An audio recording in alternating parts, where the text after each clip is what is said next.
안녕하십니까, 송광입니다. 자, 이 시간에는 그 인도의 탑에 대해서 몇 기를 살펴보도록 하겠습니다. 인도의 탑이라 그러면은 우선 그 바루를 엎어놓은 듯한 탑이다. 그래서 흔히 그걸 복발탑 그렇게 이야기를 합니다.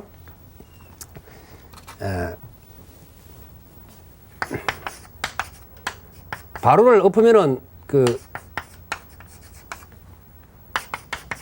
둥근, 쉽게 말하자면 우리 그 무덤의 봉분 같은 그런 형태가 되겠죠.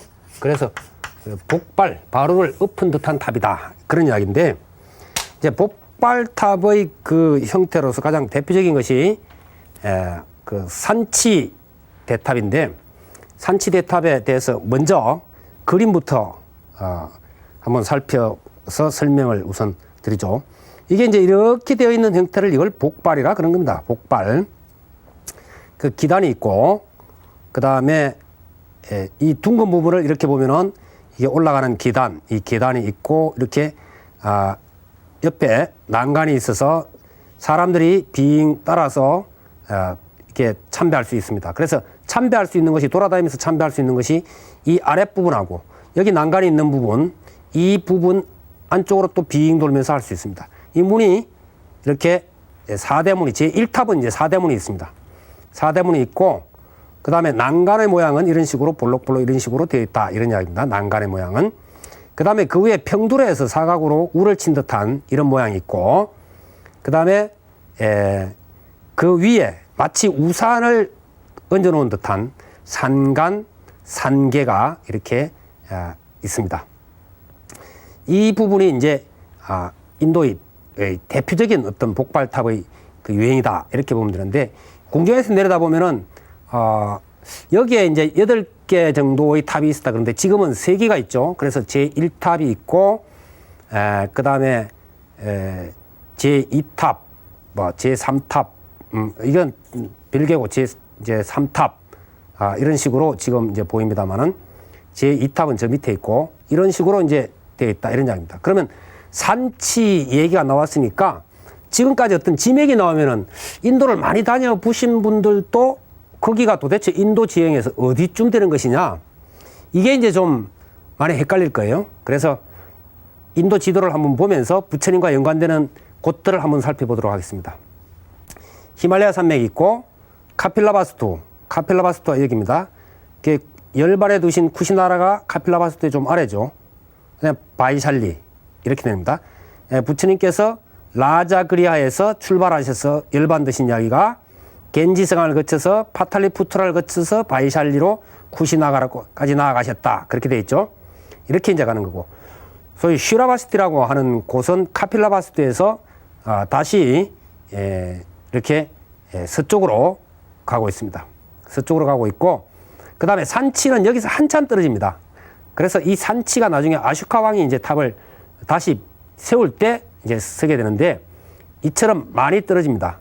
그 다음에 그 왕사성에서 바로 옆으로 가면은 보드가야라 해서 잠시 후에 성도하신 곳을 살펴보겠습니다만은, 성도하신 보드가야, 그 다음에 바라나사라신디 이런 지역입니다. 그래서 부처님께서 주로 그 다니신 곳이 인도 땅 전체로 보면은 얼마 안 됩니다. 물론 이 거리가 우리나라의 그 거리하고 비교해 보면은 우리나라가 적기 때문에 이 정도 같으면은 뭐 우리나라 전체를 다 차지한다 이렇게 볼 수가 있는 그런 지역이지만은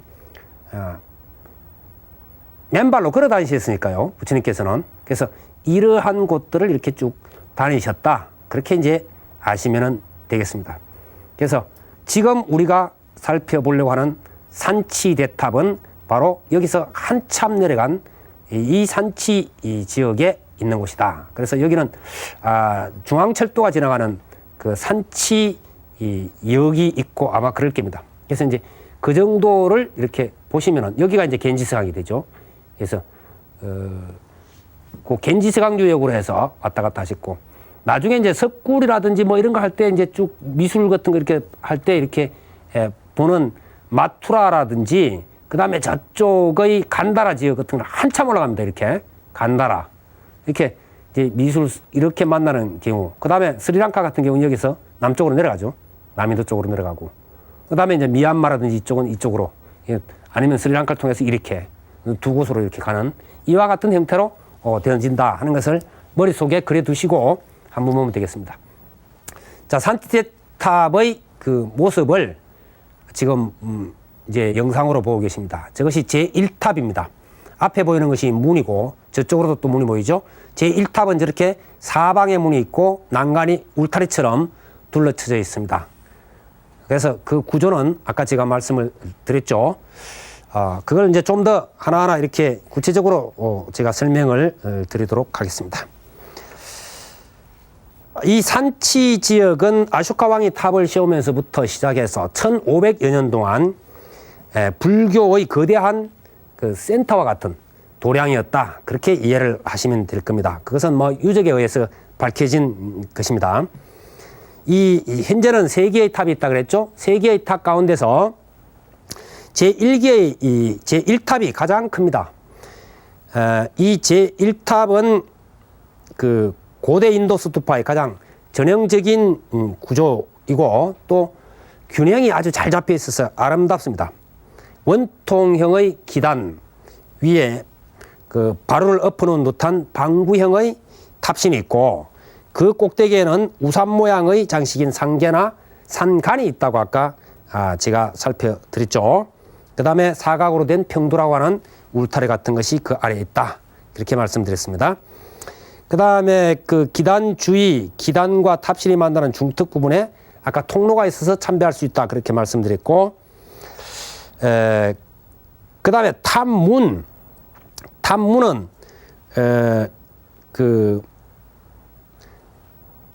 남문이 제일 먼저 만들어지고, 북문, 동문, 서문 순서로 만들어졌다. 그렇게 이제 아시면 됩니다. 현재의 제1탑은 직경, 하단부 직경이 16.5m, 36m, 36m고 16.5m는 높이가 되겠습니다. 그래서 이렇게 직경을 가로지르면은 36m, 대단히 큰 탑이 됩니다. 본래 아쇼카 왕이 만든 건 아마 좀 적었다고 그래요. 백돌로 만든 적은 거 있는데 이것이 여러 번 정축, 개축되면서 현재와 같은 그런 모습이 되었다 그럽니다. 그리고 이제 그 문을 살펴보면은 이렇게 기둥이 2개 있고 마치 석가래가 가듯이 3개가 있는데 거기에는 전부 다 조각이 되어 있습니다. 그 조각은 부조 형식인데 그 부처님의 일대기, 불전에 의한 일대기라든지 아니면은 자탁한 내용, 동물, 새, 꽃 등의 무늬, 또 야차 이런 것들이 이제 전부 다 있고 제1탑 옆에 바로 아쇼카 왕의 석주가 있습니다.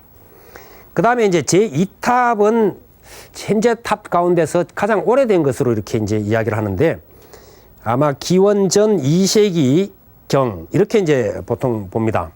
그래서 아쇼카 왕 시대에 만든 본체가 그대로 아마 유지된 것이 아니냐 약간 수리가 되면서 그렇게 봐지고 제2탑에는 탑문이 없습니다. 그리고 여기에서 사리용기를 발견했는데 그 안에는 마찌마 스님이라고 하는 분을 비롯한 8분의 고성의 사리가 모셔져 있었다. 그렇게 이제 합니다.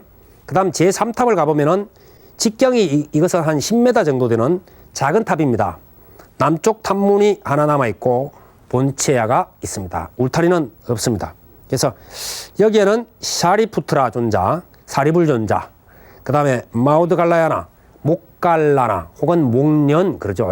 그래서 사리불 존자와 목련 존자의 이름이 새겨진 사리용기가 제3탑에서 출토되었다. 그렇게 이제 보면 되겠습니다. 그 다음엔 그 부처님 유적지를 가보도록 하겠습니다. 우선 탄생지 카필라의 모습을 한번 살펴보실까요? 카필라 모습을 이제 봤습니다. 이 카필라 왕국 자리에도 유적지만 있고 앞에서 살펴본 그 피프라하와의 근본 사리탑 등이 그 유적으로 이제 남아 있는데 옛날의 탑 가운데 참 몇 개라도 있었으면 참 좋았을 텐데 그런 것이 이제 참 보기 힘들고요. 그 다음에 룸비니 동산이 이제 직접 그 태어난 곳이죠. 나라는 카필라라도. 그래서 룸비니 동산에 가보면은 지금 보시는 게 이제 룸비니 동산의 모습인데 그 중앙에 보면 마하데비 템플이라고 불리는 그 마야 왕비 그 사당이 있습니다.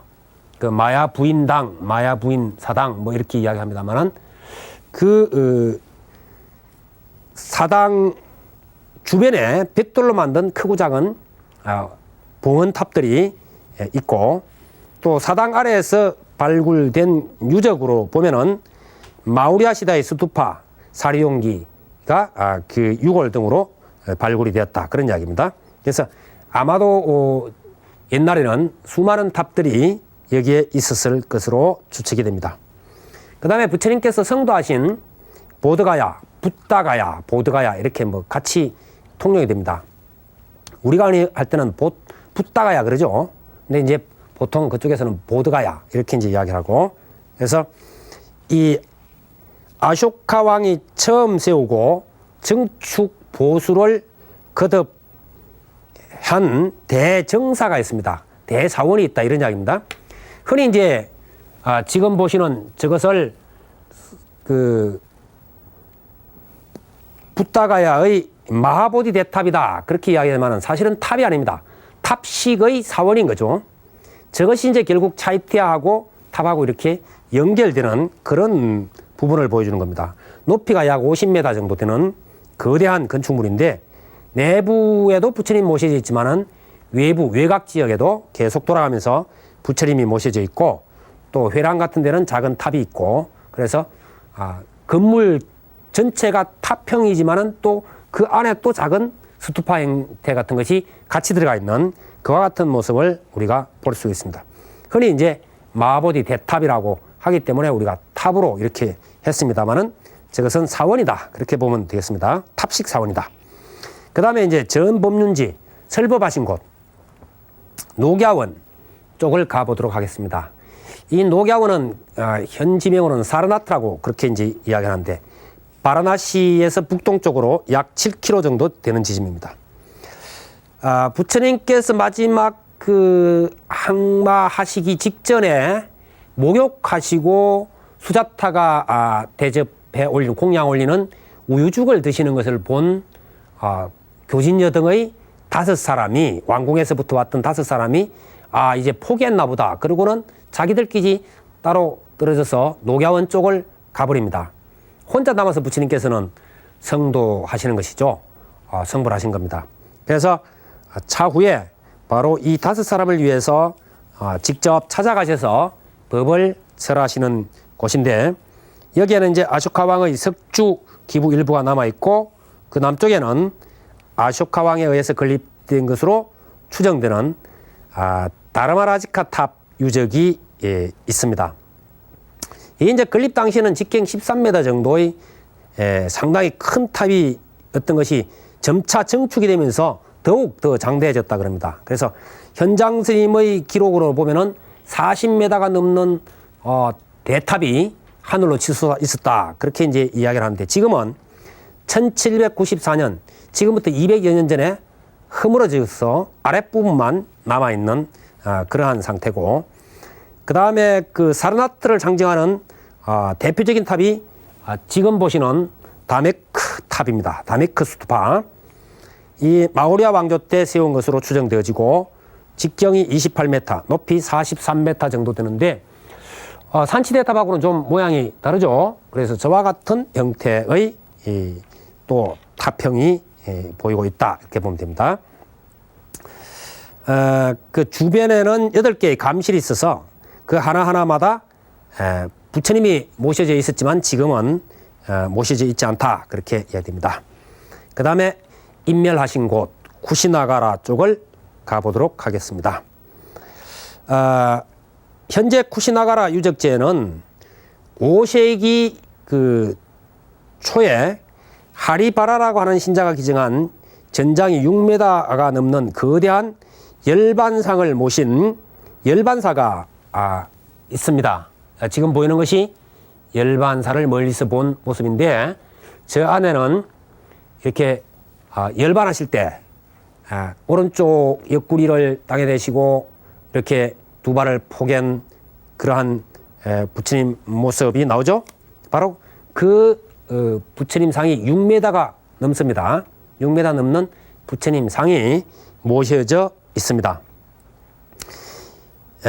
이 열반사에서 1.5km 정도 되는 지점에 석존을 다비에 붙였다고 하는 마쿠다 반다나트, 앞에서 제가 말씀드렸는데 그 마쿠다 반다나트로 추정되는 그 라마바르 탑 유적이 있습니다. 지금 언덕처럼 보이는 저것이 라마바르 스투파 불탑입니다. 그래서 저것도 상당히 거대하게 이렇게 보이죠. 그래서 인도의 대탑들은 대체적으로 마치 우리가 자그마한 언덕을 보는 듯한 그와 같은 모습을 하고 있다. 그렇게 이제 아시면 되겠고, 이 외에 뭐 나알란다 사원터라든지 망고라에 있는 부트카라 사원 탑, 또 타파사르다르 봉헌탑 등 여러 기수의 탑이 있습니다만은 인도의 대표적인 탑을 살펴드렸습니다. 다음 시간에는 인접한 국가, 뭐 스리랑카라든지 태국, 미얀마 등등으로 가보면서 그 나라 특징적인 탑들을 살펴드리도록 하겠습니다. 여러분 성불하십시오.